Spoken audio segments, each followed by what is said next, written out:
il y a l'écriture, il y a où est-ce que j'habite. J'étais typiquement urbaine. Moi, d'ailleurs, mes amis et ma famille doutaient énormément que je resterais ici puis que j'étais pour aimer ça autant, là. On est déménagé. Moi, je suis déménagée complètement en 2009. Donc, pour le 6e épisode, avec le territoire de plus de 28 294 km², je me suis dit, on sort du centre urbain et on s'en vient en pleine nature, découvrir un point majestueux. Cet épisode est rendu possible grâce au financement de Ville de la Tuque, en collaboration avec le Carrefour Emploi de la Tuque, ainsi que nos partenaires financiers de la stratégie d'accueil et d'intégration de Choisir la Tuque. J'ai donc décidé pour le 6e épisode de me transporter dans la pleine nature à environ 20 km du centre urbain de la Tuque. Et on a découvert l'univers d'une écrivaine. Je vous souhaite un bon épisode. Assisez-vous confortablement. Bonne émission. Aujourd'hui, j'ai le plaisir d'accueillir une personne que j'aime énormément. Je suis vraiment très, très, très fébrile de la rencontrer et de vous la présenter. Je vais faire une brève description de cette personne. Francine Brunet a d'abord brillé dans le monde de la danse en tant que ballerine, soliste, chorégraphe et professeure. Après un accident qui a mis fin à sa carrière, elle s'est tournée vers l'écriture. La scène de la danse a alors cédé la place aux pages d'écriture. Son premier roman, Le Nain, a été finaliste au Grand Prix littéraire Archambault du meilleur premier roman en 2014. Elle a ensuite publié Le Géant en 2016 et son dernier ouvrage, dont nous parlerons aujourd'hui, L'étrange destin d'Ada Perch, vient tout juste de paraître. Avec un passé marqué par la danse et une nouvelle vie dédiée à la littérature, Francine Brunet incarne la passion et la créativité sous toutes ses formes. Merci, Francine, de m'accueillir chez toi. Un plaisir, Alison. Comment ça va? Ça va très bien. Là, j'ai d'emblée parlé de tes livres. Le Nain, que j'ai lu il y a quelques années déjà, en 2014. On se disait tout à l'heure que j'étais enceinte à cette époque-là, qui était fabuleux. Puis je dirais que j'ai l'impression que ton écriture, elle évolue. On en parlera plus davantage tout à l'heure. Le second livre, Le Géant. Et puis là, ce géant-là, je t'avoue que je ne l'ai pas lu, mais tu m'en fais cadeau. Fait que j'ai le privilège de partir avec, que je vais lire, c'est sûr, tout à l'heure. Et L'étrange destin d'Ada Perch, que j'ai vraiment apprécié. Donc, si vous êtes intéressé à la lecture, ben, je vous encourage fortement à lire ce petit bijou-là qui parle de trucs qui viennent de ta tête, mais aussi qui t'inspire la nature qui nous entoure. Oui, c'est vrai, parce que c'est une histoire qui se passe autour d'un lac.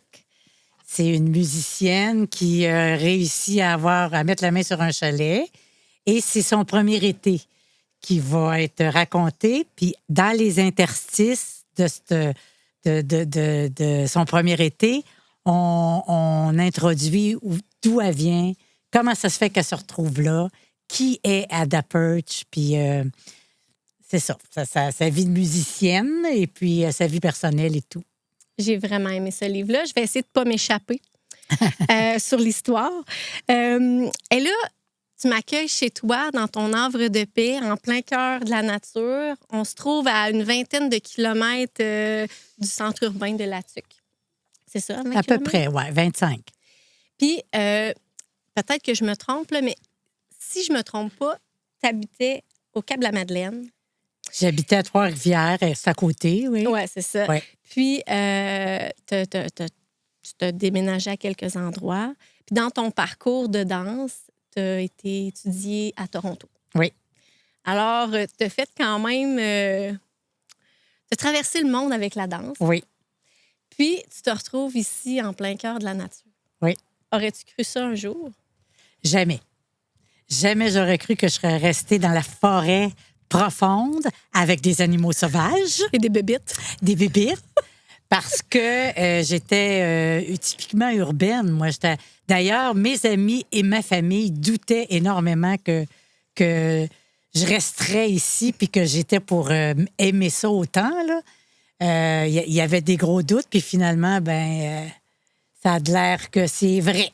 Puis ça fait combien de temps déjà? Maintenant, ça fait 15 ans. Ah, déjà 15 ans. Oui. On est déménagé. Moi, je suis déménagée complètement en 2009. Puis là, tu vois, là, ça va faire... on est en 24. Ça va faire presque 15 ans. Là, en arrière de nous, il y a un beau lac. Oui. Est-ce que c'est le fameux lac hanté? C'est inspiré.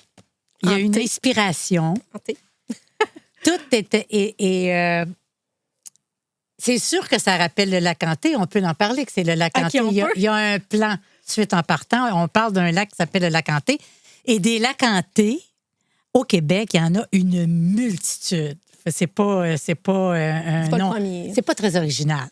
Mais c'est sûr que c'est inspiré avec le lac ici.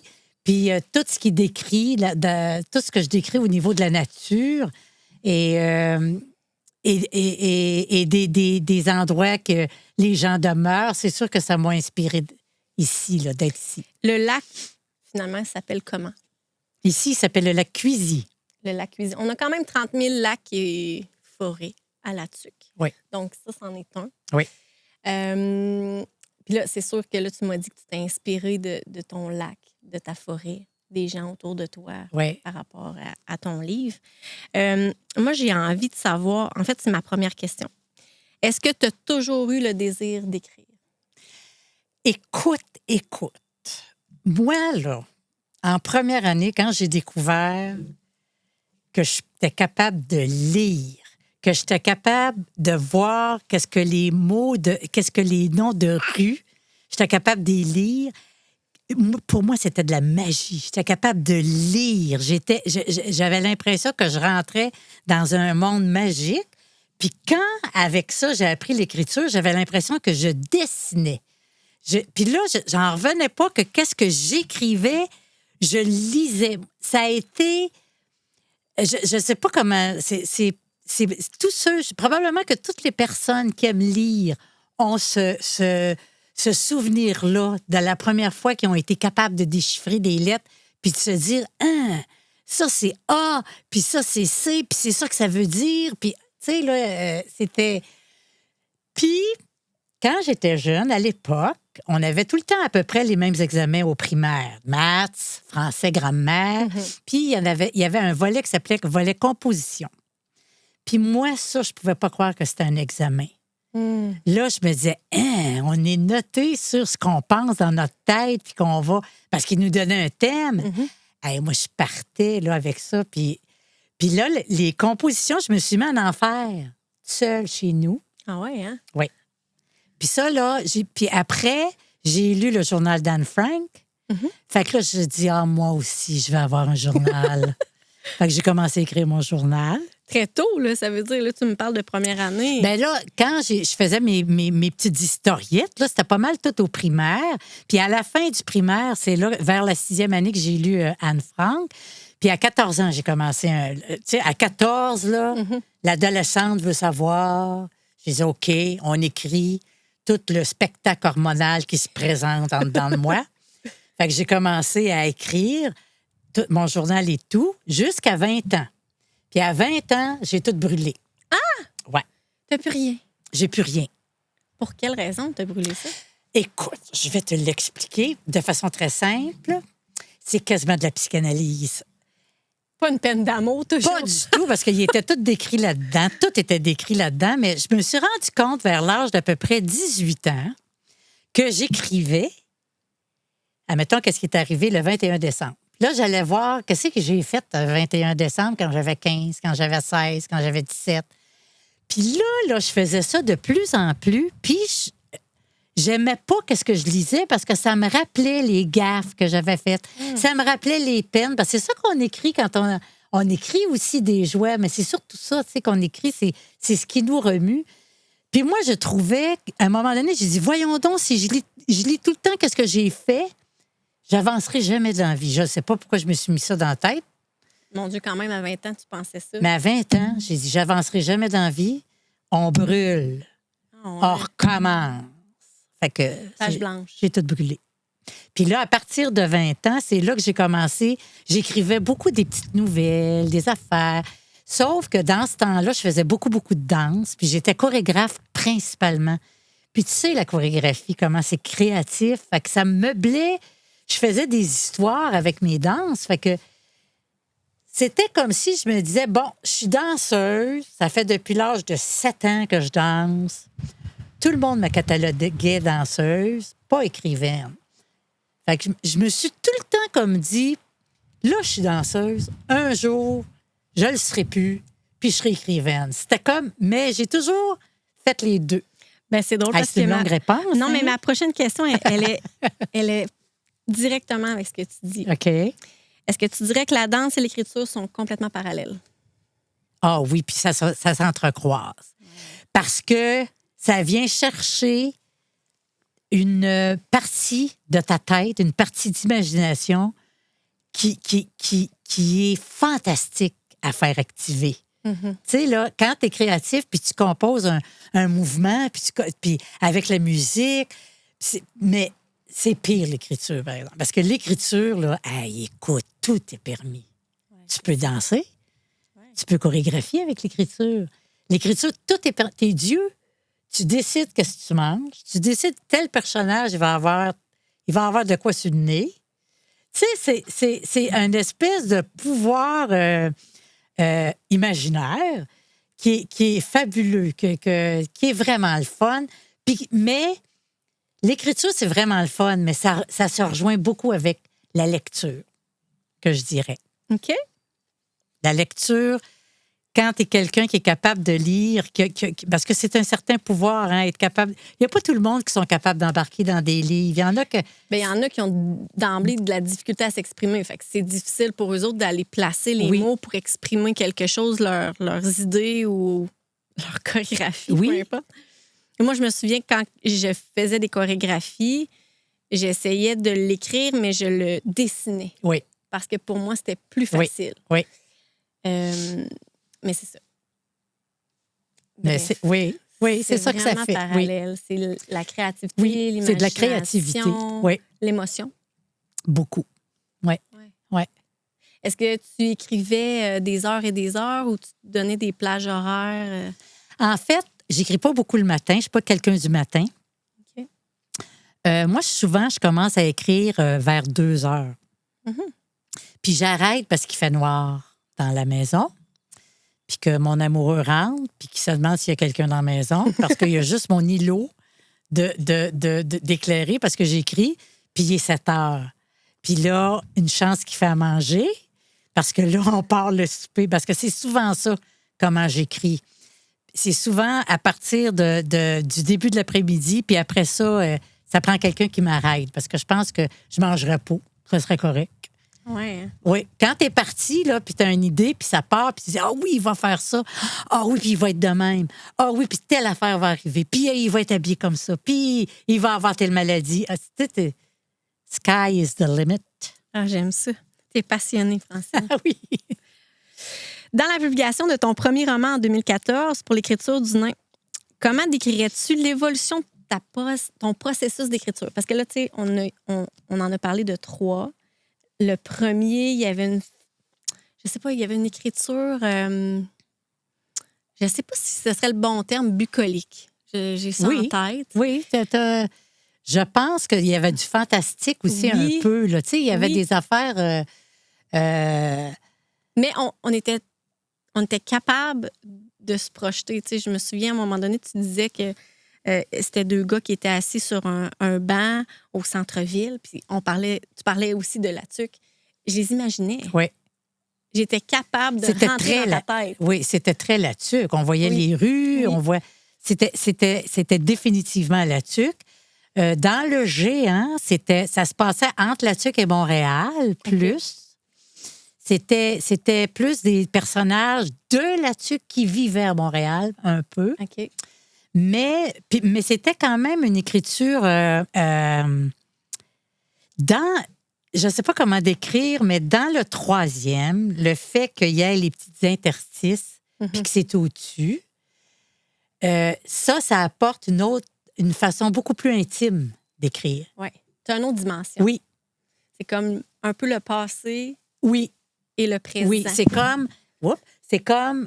C'est tout linéaire, qu'est-ce qui est raconté, puis entre ça. Fait qu'en fait, ça faisait comme le top d'une montagne ou le bas d'une montagne, puis les ruisseaux qui descendent, puis c'est ça ça revient encore à la nature, là, tu sais. Mais c'est vrai que dans le troisième, je pense que j'ai été plus intime dans mon écriture, plus personnelle, plus vraie. Puis c'est probablement ça qui fait que ça touche. Ouais. Parce que c'est pas phony, là. C'est pas... c'est... Ben, en fait, c'est réaliste. Oui. Probablement que c'est très réaliste. On est capable de se mettre dans la peau du personnage. Mais je ne veux pas trop en dire. Vous irez le lire. Mais c'est vraiment bon. C'est quoi la principale source d'inspiration qui t'a aidé à écrire L'étrange destin d'Ada Perch? Est-ce que c'est toi? Ton histoire à toi? Je voulais avoir une musicienne. J'ai connu une musicienne. Elle a été mon amie longtemps. Puis on s'est perdu de vue. Puis j'ai beaucoup assisté à l'évolution de sa carrière. Fait que je pense que mes cues viennent de là. Le fait que tu es violoncelliste, non, mais c'est à cordes. Le fait qui m'inspirait aussi, c'est vraiment le lac. Là. C'est vraiment l'endroit où je demeure. Vraiment, ça a été... Le fil conducteur. Oui, ça a été ça. Puis les différents personnages, il n'y a pas beaucoup de chalets autour. Puis chaque personnage dans le chalet a une petite caractéristique. Puis je voulais pas que ça soit une caractéristique morbide. Je voulais que ça soit une caractéristique cute. Puis, ou des fois pas cute. Mais j'y tenais à ça. Parce que je me disais, on se projette, on se dit, bon, je suis sur un lac, j'arrête. La personne que je vois, je pense qu'elle serait comme ça. Puis là, je l'imagine. Puis c'était tous des personnages qui captivaient Ada Perch, qui venaient la chercher parce qu'en partant, elle n'était pas facile à aller chercher cette Ada Perch-là. Là. C'était une femme très, très solitaire. Puis, fait que d'aller la chercher, c'était un espèce de défi dans mon écriture. Je réponds à ta question? Oui. OK.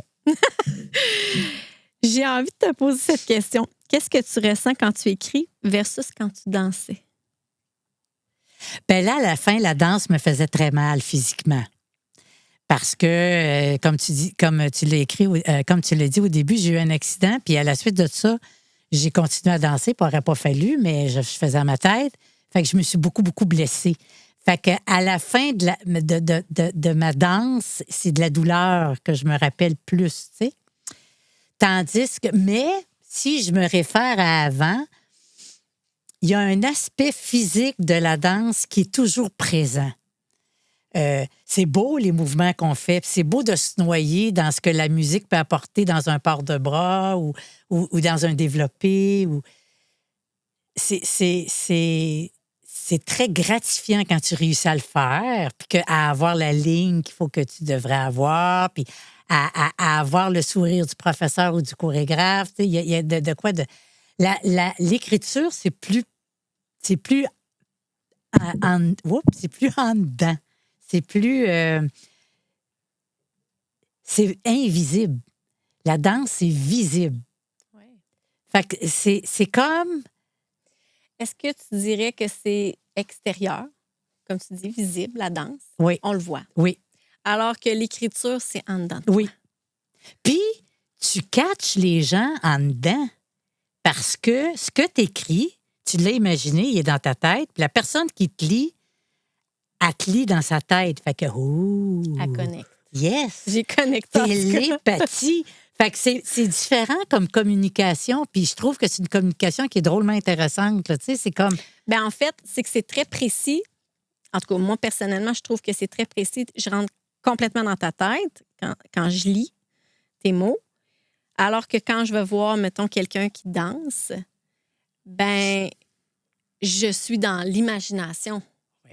Donc, je suis pas nécessairement dans la tête de la personne. Je peux m'imaginer bien des affaires. Tu sais. Oui, Je peux la capter, oui, mais il y a un sens large. oui.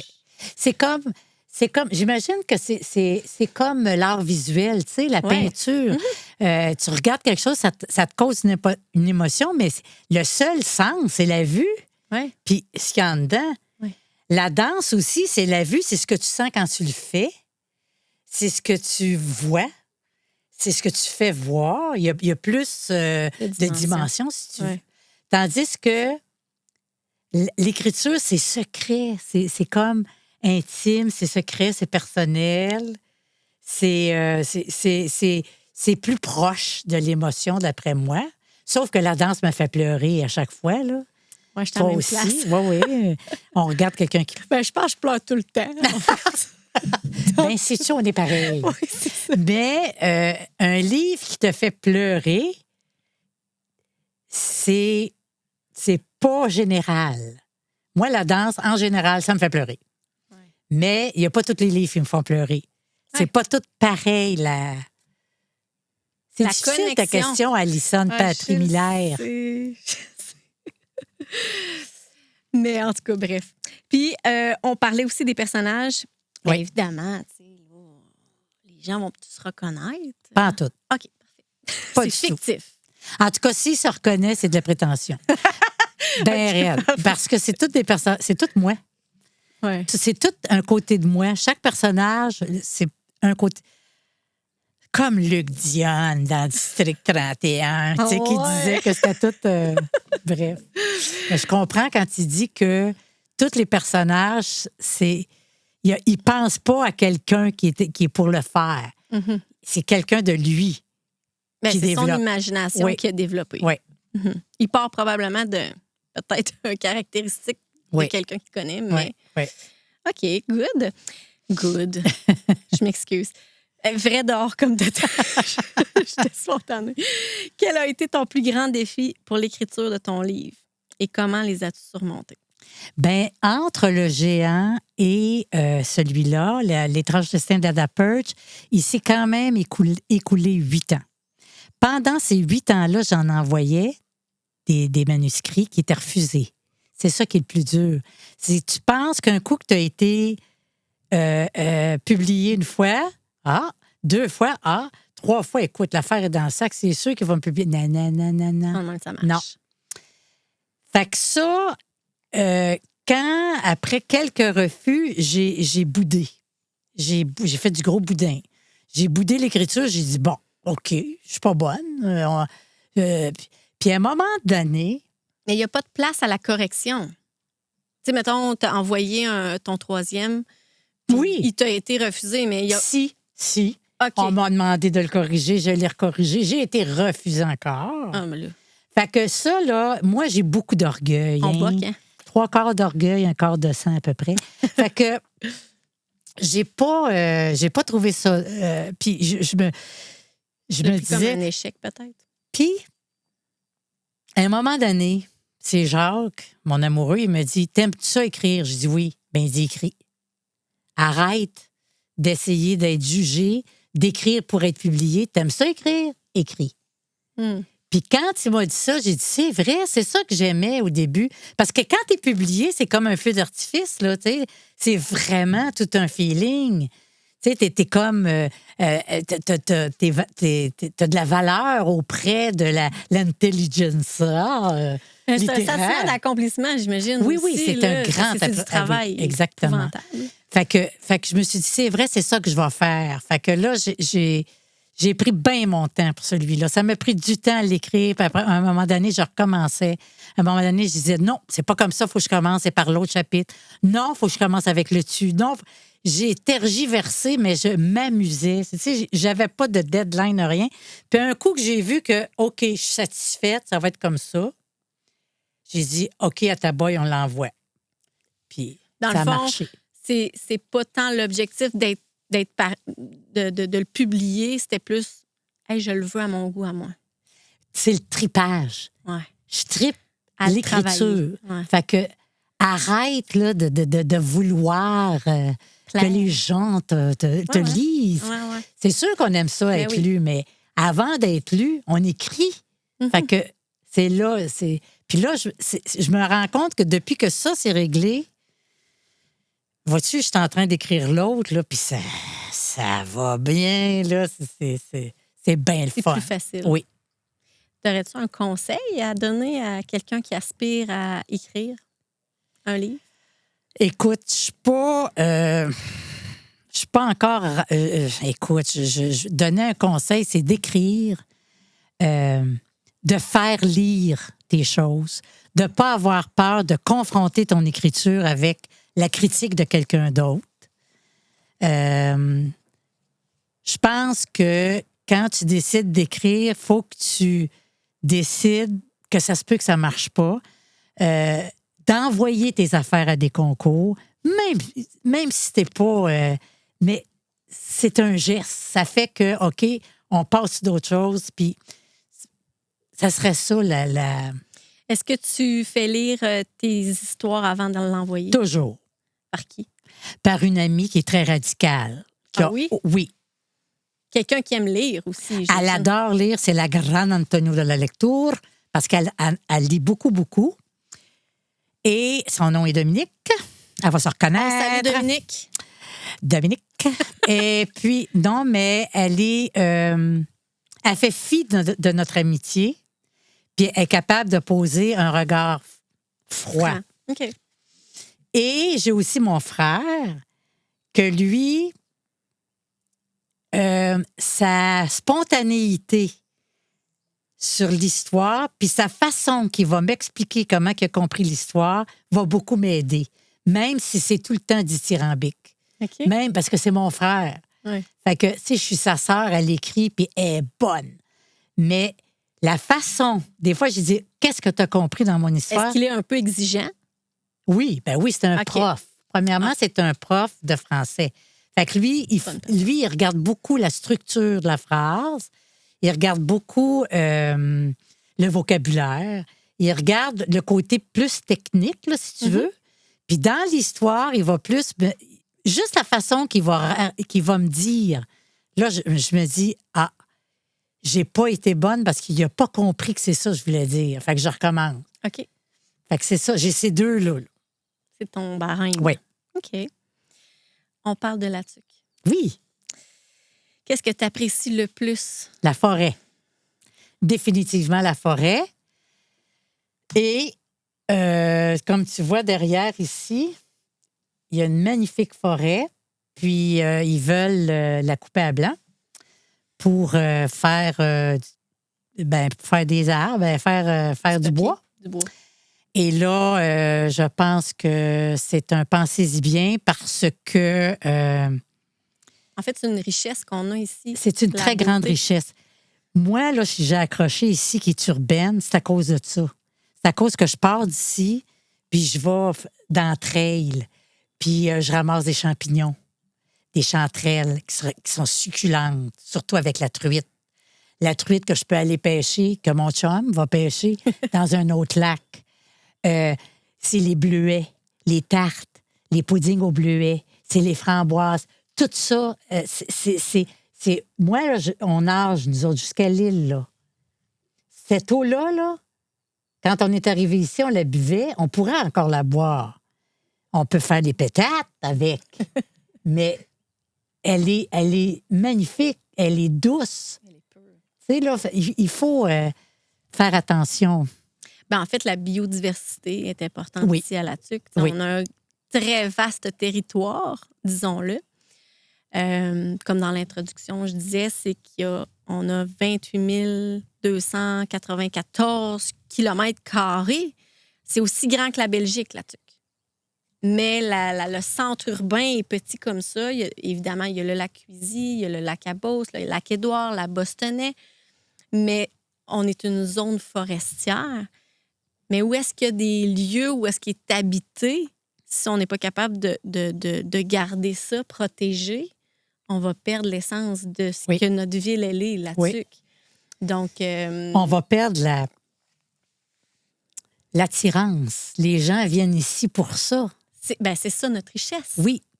Donc, C'est l'attirance. Oui, il faut la exact. protéger. Oui. Il faut se tenir debout puis la garder Oui. en santé. Puis on va se mettre debout, on va se mobiliser, Oui, parce que c'est tellement important. puis la forêt va rester là. Il le faut. Oh yes. Parce que sinon, on va apporter plein de problèmes. Anyway, tu Oui. sais. As-tu eu de la facilité, Francine, à t'intégrer au sein de la communauté latiquoise? Écoute, les 2 premières années, j'étais inconsciente. Je ne savais pas vraiment là où j'étais. On avait beaucoup de construction. J'étais très occupée avec la construction, avec la gestion aussi de la business de mon chum, de son entreprise. Fait que j'étais bien occupée. Tu sais, a fallu vendre trois places pour venir ici. Les 2 premières années, j'ai pas été consciente. J'ai donné des cours de danse stretching. Bon, c'est après que là, je me suis rendu compte que j'étais isolée, mais pas à peu près, très, très isolée. Avant Mais la pandémie? Tu t'es sentie comme ça? avant, OK. oui, oui. Mais moi, la pandémie, on ne l'a pas senti, là. Ben non. Je veux dire, le confinement, on l'a. On est isolé. Ben, en fait, tu avais une certaine liberté Oui, que d'autres n'avaient pas, évidemment. vraiment. Parce qu'on est Parce que nous, on a passé à travers ça, Ben là. On trouvait ça dommage que les gens soient dans les villes, tu sais. On comprenait, mais on se trouvait chanceux d'être ici. Puis là, ben, écoute, ici, je crois que le fait que j'écris aide énormément. C'est comme... ça va ensemble. Il y a l'écriture, il y a où est-ce que j'habite. Puis sur ça, il y a mon chum, évidemment. Là. Il y a mon amoureux. Mais c'est d'une facilité sans borne. J'ai trouvé ça facile. Et je le réalise peut-être pas encore entièrement, là, mais c'est vraiment un endroit de rêve ici. Là. C'est vraiment ça. Comment tu trouves les gens là-dessus? Les gens à la TUC sont très fiers. Ils ont écoute, depuis l'année passée, j'ai recommencé à faire du ski alpin. Il y a un centre de ski en plein milieu de la ville de La Tuque. Écoutez, c'est fabuleux. Puis, ce que je remarque, les gens sont tellement bien nippés pour faire du sport. Il y a vraiment beaucoup de fierté, énormément de fierté. Puis il reste que La Tuque, c'est une municipalité et un grand village. Mm-hmm. C'est les deux.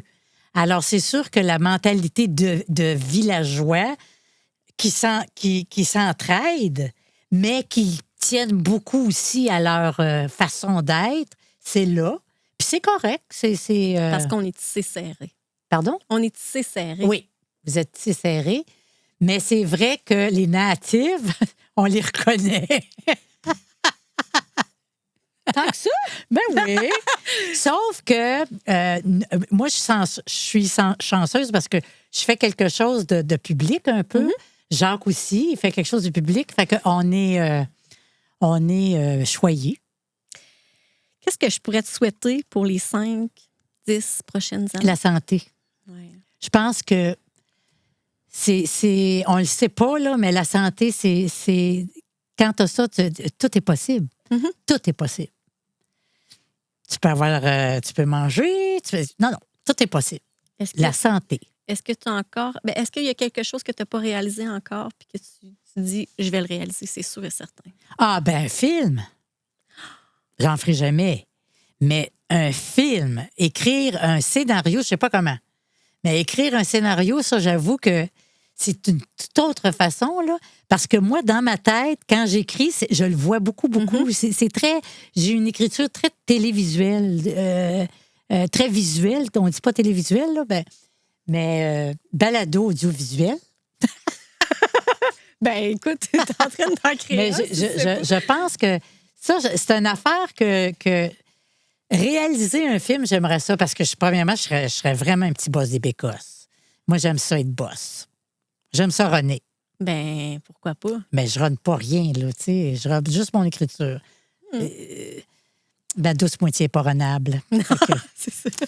J'espère en tout cas que tu vas m'inviter si tu réalises un film. Puis je vais venir t'interviewer. OK. Enfin, comme ça, est-ce que tu te sens chez toi à la TUC? Oui, définitivement. Mais la TUC, pour moi, c'est beaucoup plus que la municipalité. C'est la couronne de la TUC. C'est la forêt. C'est la nature. Oui. Là-dedans, oui. Je suis bien contente d'être G9X 3N8. Bien contente. Racine Brunet, tu as choisi la TUC?